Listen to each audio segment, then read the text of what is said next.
दोस्तों, आपका हमारे चैनल में स्वागत है। आज हम डिमांड को इफ़ेक्ट करने वाले फैक्टर के बारे में पढ़ेंगे, जो कि है change in the price of related goods. कि अगर रिलेटेड गुड्स के प्राइस में कोई चेंज होगा तो एक पर्टिकुलर कमोडिटी की डिमांड भी चेंज होगी। तो रिलेटेड गुड्स दो तरह के पढ़ेंगे आप। First is substitute goods and second is complementary goods. सबसे पहले हम सब्स्टिट्यूट गुड्स के बारे में पढ़ेंगे। तो दोस्तों, सब्स्टिट्यूट गुड्स वो गुड्स होते हैं जो एक दूसरे के प्लेस पे यूज होते हैं। जैसे कि एग्जांपल पेप्सी या फिर कोक। कि अगर आप मार्केट में पेप्सी को परचेज करने जाते हैं, अगर वो मार्केट में अवेलेबल नहीं होती तो आप उसके बदले में कोक परचेज कर लेते हैं। तो यही है सब्स्टिट्यूट गुड्स के एग्जांपल्स। दोस्तों, इस टॉपिक के अंदर आपको दो चीज़ें याद करने की ज़रूरत है। The first one is relationship. तो रिलेशनशिप किसके बीच में? किसी कमोडिटी के प्राइस के बीच में और उसके सब्स्टिट्यूट गुड की क्वांटिटी के बीच में। तो दोस्तों, इन दोनों के बीच में जो है रिलेशनशिप पॉजिटिव होता है। सेकंड इंपॉर्टेंट पॉइंट इज कि इसका जो डिमांड कर्व है वो शिफ्ट होगा या तो राइटवर्ड या फिर लेफ्टवर्ड। राइटवर्ड ये तब शिफ्ट होगा जब किसी कमोडिटी की डिमांड इंक्रीज होगी, और ये लेफ्टवर्ड तब शिफ्ट होगा जब किसी कमोडिटी की डिमांड डिक्रीज हो रही होगी। तो जैसे कि आपके सामने एग्जांपल गिवन है कि प्राइस ऑफ पेप्सी राइजेस। अगर पेप्सी का प्राइस राइज हो जाए, जैसे हम लेट करते हैं कि पेप्सी का प्राइस 10 रुपये चल रहा है और वो 10 से 12 रुपये हो गया, बट स्टिल कोक का जो प्राइस है वो 10 रुपये ही चल रहा है।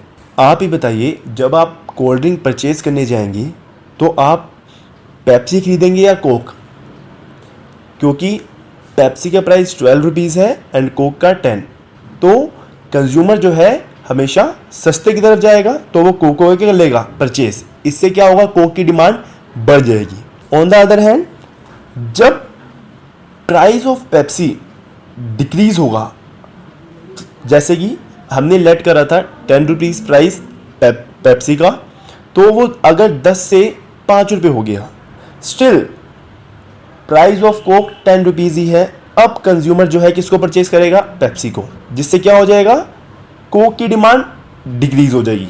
तो नीचे आपके पास डायग्राम गिवन है। दोस्तों, मैंने आपको पहले ही भी बताया था कि ये अदर फैक्टर है।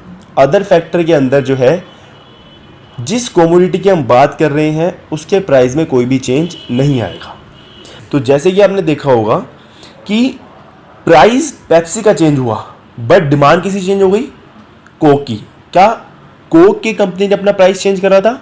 नहीं करा था। तो यही होते हैं हमारे अदर फैक्टर्स। ऐसे ही दोस्तों, आगे चलते हैं हम। दूसरे आते हैं हमारे कॉम्प्लीमेंट्री गुड्स। कॉम्प्लीमेंट्री गुड्स वो गुड्स होते हैं जो हमेशा जॉइंटली यूज होते हैं, एक साथ यूज होते हैं वो गुड्स। जैसे कार और पेट्रोल, कि बिना पेट्रोल के कार नहीं चल सकती। Next example pen and ink. अगर आपके पास पेन है और इंक नहीं है तो आप उसे लिख नहीं सकते। इसका मतलब अगर आपको इन दोनों को यूज़ करना है तो आपको इन दोनों को जॉइंटली यूज़ करना पड़ेगा। ऐसे ही इस टॉपिक के अंदर भी आपको दो चीज़ें याद रखने की ज़रूरत है। First, there is negative relationship. किसके बीच में? Price of commodity and demand of its other complementary goods. और second important point is demand curve shift leftward और राइटवर्ड।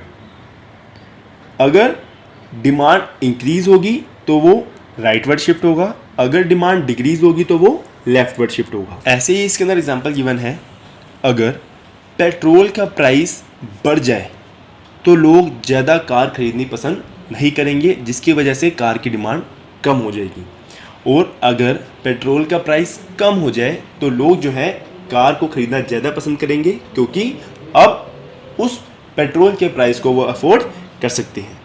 तो सेम इसका डायग्राम गिवन है कि डिमांड कर या तो लेफ्टवर्ड शिफ्ट होगा या तो राइटवर्ड, बट उसके प्राइस कभी भी चेंज नहीं होगा। कि price is remain being constant. मैंने आपको पहले ही बताया था, अगर फैक्टर में चेंज होगा तो प्राइस कैसे रहेंगे? कांस्टेंट।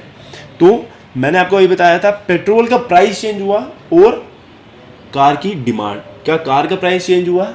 नहीं। तो यही होते हैं हमारे अदर फैक्टर।